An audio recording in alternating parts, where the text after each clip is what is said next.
En este episodio nos proponemos adentrarnos en la temática de los sesgos cognitivos. Estos sesgos, patrones predecibles en nuestra forma de pensar, han emergido repetidamente en las investigaciones previas para este podcast. Por ello, considero esencial abordarlos de manera sistemática para una comprensión unificada y profunda. Su relevancia es particularmente acentuada en el ámbito de la inversión, dado su impacto directo en nuestra toma de decisiones y financieras. Hoy desglosaremos sus orígenes fundamentales, examinaremos cómo se manifiestan específicamente dentro de los mercados financieros y analizaremos el impacto que ejercen sobre nuestro comportamiento como inversores. Esta exposición se centrará en dos categorías principales, los sesgos de juicio y sesgos emocionales. Sin embargo, es importante aclarar que estos no son todos los sesgos que existen, ya que hay más de 180 sesgos, por lo cual vamos a ahondar en los más importantes. Soy Roberta Márquez, psicóloga clínica y analista de mercados bursátiles, y esto es Psique Fibonacci, un podcast donde la mente y el mercado dialogan sin máscaras. Para comprender los sesgos cognitivos, primero debemos establecer un marco sobre cómo opera nuestra mente. ¿Por qué en ciertas ocasiones nuestras decisiones se desvían de la lógica? La respuesta reside en lo que se conoce como racionalidad limitada, un concepto introducido por el premio Nobel Herbert Simon. A diferencia de los modelos económicos clásicos que hipotetizan un Homo economicus, un ser perfectamente racional con información completa y capacidades computacionales ilimitadas, Simon demostró que los seres humanos operamos con una capacidad cognitiva finita. Nuestros recursos mentales son limitados y el acceso a la información es inherentemente imperfecto. En este contexto de recursos finitos, los atajos mentales, también conocidos como heurísticas, surgen como una solución adaptativa. Son estrategias simplificadas que nuestro cerebro utiliza para tomar decisiones de una forma rápida y eficiente en entornos que son complejos e inherentemente inciertos. Son una optimización para la supervivencia en un mundo de información incompleta.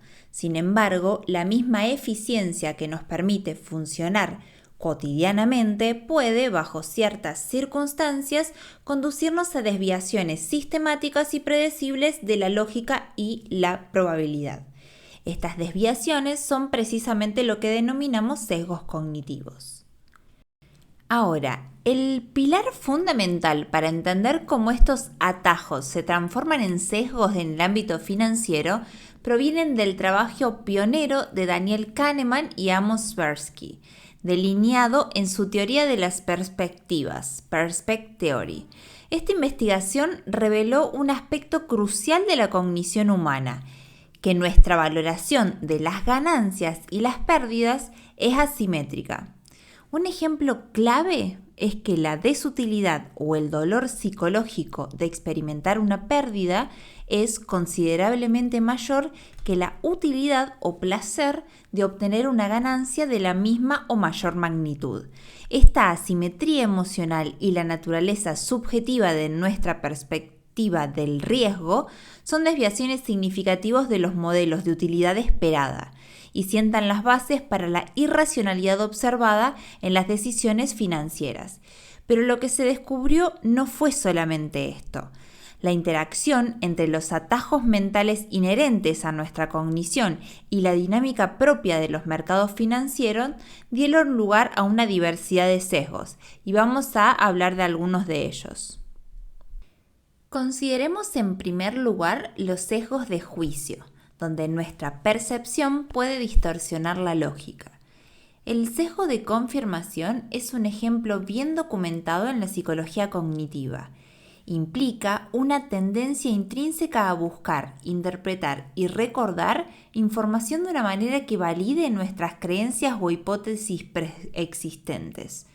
No solo seleccionamos activamente la información que apoya nuestra visión, sino que también interpretamos la información antigua de forma congruente con nuestras ideas y recordamos selectivamente los hechos que se ajustan a nuestra narrativa. En el contexto de la inversión, si yo, como inversor, estoy convencido del potencial de una empresa tecnológica emergente, tras haberla investigado y creyendo fuertemente en su futuro, manifestaré este sesgo. Si me encuentro con una noticia que reporte ventas trimestrales positivas, la interpretaré como una validación irrefutable de mi tesis de inversión. Sin embargo, si un informe de analistas externos o muchos informes de analistas cuestionan el modelo de negocio de la empresa o advierte sobre una competencia creciente, mi tendencia será a descartar esta evidencia, a racionalizar que el analista no comprende el verdadero valor de la compañía o simplemente a ignorarlo. Este patrón de comportamiento puede resultar en la retención prolongada de posiciones perdedoras, ignorando señales críticas hasta que el impacto negativo es sustancial. Consecuentemente, reforzamos decisiones subóptimas o generamos una resistencia a adaptar nuestra estrategia frente a nueva información objetiva. Otro de los sesgos importantes es el de anclaje. Originalmente descrito por Tversky y Kahneman en 1974, describe nuestra propensión a depender exclusivamente de la primer pieza de información que recibimos, el ancla, al formular juicios y a tomar decisiones. Un aspecto crítico es que el ancla no requiere ser ni relevante ni precisa. Puede ser un número arbitrario, un rumor inicial o incluso un precio histórico percibido. Una vez que esta ancla se establece, nuestros juicios tienden a ajustarse alrededor de ella, aunque este ajuste sea insuficiente o irracional. En los mercados financieros, un ejemplo clásico es nuestra percepción de una acción que históricamente cotizó, por ejemplo, a $100 y ahora se encuentra a 50. Muchos de nosotros como inversores podemos anclarnos a este precio de $100 percibiendo que el valor actual de $50 es una ganga o un descuento, simplemente por ser la mitad de su valor anterior. Sin embargo, este ancla distorsiona nuestra evaluación objetiva e impide un análisis riguroso de si los fundamentos subyacentes de la empresa han cambiado drásticamente o si $50 es de hecho el valor justo en el presente. Esta fijación en el ancla inicial puede llevarnos a adquirir activos sobrevalorados o a desprendernos de activos que están subvalorados de manera persistente, afectando la eficiencia de nuestras decisiones. Por otro lado, el atajo de disponibilidad se refiere a la facilidad y la rapidez con la que ciertos eventos o informaciones vienen a nuestra mente. Un factor determinante acá no es solo la frecuencia, sino la vivacidad o el impacto emocional de la memoria asociada. Eventos dramáticos, noticias impactantes o historias personales muy vividas ejercen una influencia desproporcionada en nuestra percepción de probabilidad o frecuencia, superando el peso de los datos estadísticos fríos.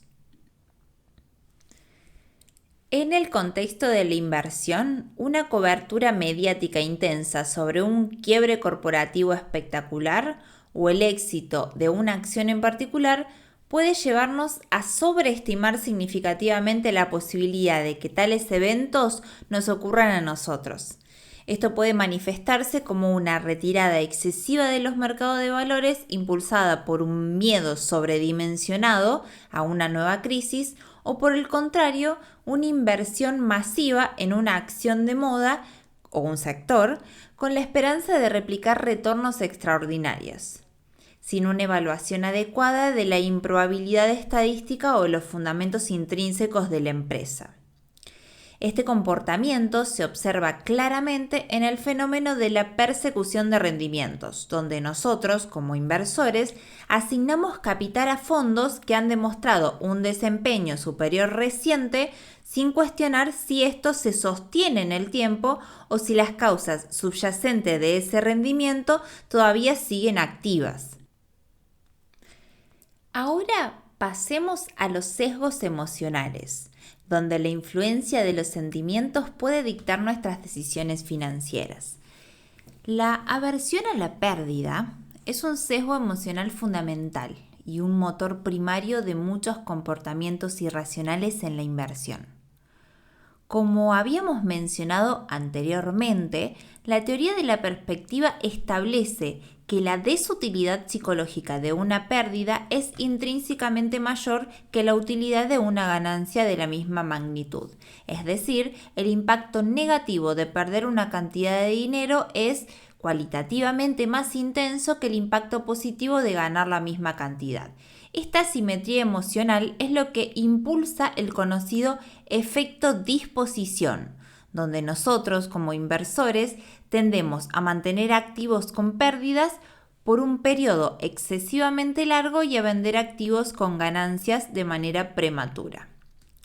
Consideremos un escenario donde poseemos dos acciones. Una se ha apreciado un 20% y la otra se ha depreciado un 20%. Desde una perspectiva racional, ambas posiciones deberían ser reevaluadas. Sin embargo, la aversión a la pérdida nos lleva a muchos de nosotros a aferrarnos a la acción perdedora esperando su recuperación, para evitar materializar ese dolor psicológico. Paralelamente, una acción ganadora puede ser vendida rápidamente para asegurar las ganancias, lo que irónicamente nos impide beneficiarnos de su potencial de crecimiento a largo plazo. Este patrón de comportamiento no solo erosiona nuestros rendimientos netos de la cartera, sino que tiende a consolidar activos de bajo rendimiento mientras rotamos excesivamente los activos de alto rendimiento. Otro de los sesgos importantes es el sesgo de exceso de confianza, que se manifiesta de dos formas principales en el ámbito de las inversiones. Primero, como una sobreestimación de nuestras propias habilidades, lo que se conoce como una ilusión de control, la creencia infundada de que podemos influir en resultados que son aleatorios o impredecibles. Y el segundo, como una sobreestimación de los precios de nuestros propios juicios, o sea, la ilusión de conocimiento, la convicción de que poseemos más información o una comprensión más profunda de la que realmente tenemos. Este sesgo es particularmente prevalente en individuos con una alta autopercepción de inteligencia o experiencia. Si nos vemos afectados por el exceso de confianza, podemos creer que somos capaces de ganarle al mercado de forma consistente, mediante la selección activa de acciones individuales, o que podemos predecir los movimientos futuros basándonos en una intuición superior. Esta sobreestimación de nuestras propias capacidades frecuentemente conduce a un exceso de trading, es decir, a comprar y vender activos con una frecuencia excesiva. Cada transacción conlleva costos inherentes, comisiones, impuestos, tiempos. Y numerosos estudios, como los de Barber y Odian del año 2000, han demostrado que los inversores que operan con mayor frecuencia tienden a obtener rendimientos netos inferiores a aquellos que adoptan una estrategia de inversión más pasiva. Esto se atribuye directamente a los costos acumulados por las transacciones y a las decisiones erróneas impulsadas por el exceso de confianza. Finalmente, el sesgo de dotación, introducido por Richard Thaler en 1980, describe la tendencia a asignar un valor superior a un objeto o un activo simplemente porque lo poseemos. Este sesgo es un reflejo de nuestra necesidad de justificar nuestras propias decisiones y de un apego psicológico. Una vez que un activo se convierte en nuestro, tendemos a valorarlo no en función de su valor de mercado objetivo o de sus fundamentos intrínsecos, sino por el apego emocional y el esfuerzo o el historial de propiedad. Esto se traduce en la dificultad para desprendernos de un activo, incluso cuando su valor de mercado indica una sobrevaloración irracional o, por el contrario, una caída significativa que sugiere un deterioro del fundamento. Por ejemplo, una acción adquirida hace años por un precio modesto que ahora se ha disparado o desplomado puede ser percibida por nosotros, los inversores, como más valiosa porque es nuestra. Y existe una renuncia a venderla, ya que la propiedad crea un vínculo emocional que distorsiona nuestra evaluación objetiva, y esto puede llevar a carteras subóptimas y a la perpetuación de activos con un rendimiento deficiente. Ahora, la existencia sistemática de estos sesgos cognitivos que operan en todos los inversores poseen profundas implicaciones para la disciplina de la inversión, desafiando directamente la hipótesis de los mercados eficientes propuesta por Eugene Fama, la cual postula que los precios de los activos reflejan intrínsecamente toda la información disponible. Si bien los mercados pueden demostrar eficiencia en la incorporación rápida de nueva información, lo que se conoce como eficiencia informacional, la presencia de sesgos sugiere que las decisiones de sus participantes no siempre son racionales, lo que puede distorsionar la eficiencia alocativa, es decir, la asignación óptica del capital en la economía. La neuroeconomía, que es un campo emergente que integra las neurociencias y la economía, la psicología, etc., está comenzando a elucidar las bases neuronales de estos sesgos. Algunas investigaciones, utilizando técnicas como la resonancia magnética funcional, han identificado qué regiones cerebrales específicas, como la amígdala, asociada con el procesamiento del miedo y la emoción, se activan diferencialmente durante la aversión a la pérdida, mientras que la corteza prefrontal, que está relacionada con el control cognitivo y la planificación racional o las funciones ejecutivas, muestran actividades en la lucha por contrarrestar estos impulsos. Esto nos confirma que la influencia de los sesgos no es solamente un fenómeno psicológico, sino que tiene una base biológica arraigada a la estructura de nuestro cerebro. El objetivo, por lo tanto, no es erradicar estos sesgos, ya que son elementos inherentes a nuestra arquitectura cognitiva evolutiva y su eliminación total es probablemente inalcanzable. La meta es más bien mitigar su impacto en nuestra toma de decisiones, y esto requiere de un proceso de metacognición, que es la capacidad de pensar sobre nuestro propio pensamiento. Este ejercicio requiere ser constante y autorregulado. Entonces, ¿cómo podemos protegernos y mitigar estos sesgos en nuestra toma de decisiones financieras? Acá les presento algunas estrategias prácticas esenciales para poder navegar estos sesgos. Primero, desarrollar un marco de decisión estructurado. Para no sucumbir a las decisiones impulsivas, podemos crear un plan de inversión detallado que incluya criterios claros para la entrada y la salida de posiciones, y adherirnos rigurosamente a este plan reduce drásticamente la influencia de las emociones del momento. Segundo, podemos utilizar listas de verificación. Antes de ejecutar cualquier decisión importante, consultar una lista definida de indicadores, por ejemplo, si utilizas el análisis técnico. Asegurarnos de haber considerado todos los factores relevantes y de haber evaluado nuestras hipótesis de forma imparcial. Esto funciona como un escudo efectivo contra sesgos como el de confirmación. Tercero, podemos buscar activamente información contradictoria.